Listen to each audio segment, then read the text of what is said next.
रोहन एक सीधा साधा लड़का था जो रोज ऑफिस से लौटते वक्त बस में बैठकर अपनी खिड़की वाली सीट पर बैठता और बाहर देखते हुए अपने दिन की थकान को भूल जाता।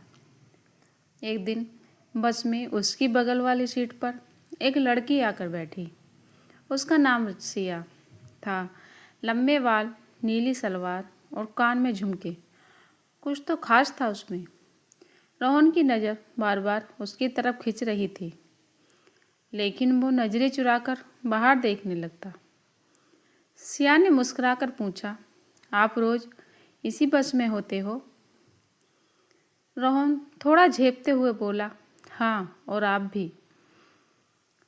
आज ही पहली बार बैठी हूँ यहाँ, लेकिन अब लगता है रोज़ आना होगा, उसने शरारती मुस्कान के साथ कहा।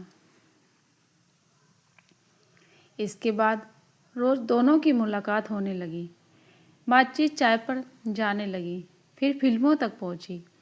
एक दिन बारिश हो रही थी और रोहन ने सिया को अपने छाते में जगह दी। उस भीगे पल में दोनों की निगाहें मिली और बिना कुछ कहे सब कह दिया। कुछ महीनों बाद उसी बस स्टॉप पर रोहन ने सिया से कहा, क्या तुम मेरी ज़िंदगी की सफ़र वाली सीट, बगल की सीट हमेशा के लिए ले लोगी? सिया ने मुस्कुराकर उसका हाथ थाम लिया।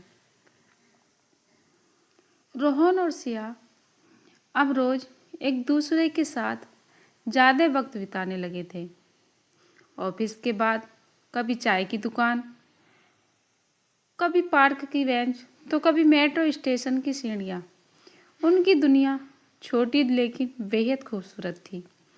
एक शाम जब शहर की सड़कों पर हल्की बारिश हो रही थी, रोहन ने सिया को एक पुराने कैफे में बुलाया। वहाँ दीवारों पर पुरानी फिल्मों के पोस्टर लगे थे और हल्की सी गुलजार साहब की शायरी बज रही थी। सिया ने पूछा, आज कुछ खास बात है क्या? रोहन थोड़ा घबराया, लेकिन फिर जेब से एक छोटा सा नीला डिब्बा निकाला। उसमें कोई अंगूठी नहीं थी, बल्कि एक छोटी सी चाबी थी। ये क्या है? सिया ने हैरानी से पूछा।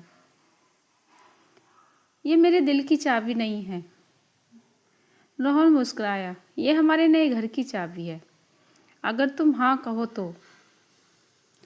सिया कुछ पल चुप रही, फिर आंखों में आंसू लिए बोली, मैंने कभी नहीं सोचा था कि एक बस की खिड़की वाली सीट मुझे घर की चौखट तक ले आएगी। मैं रोहन हमेशा के लिए। कुछ महीनों बाद दोनों ने एक सादगी भरी शादी की।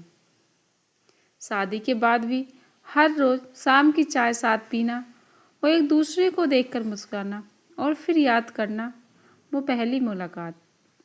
दोस्तों, आशा करती हूँ कहानी अच्छी लगी हो तो प्लीज़ वीडियो को लाइक, शेयर और चैनल को सब्सक्राइब कीजिए।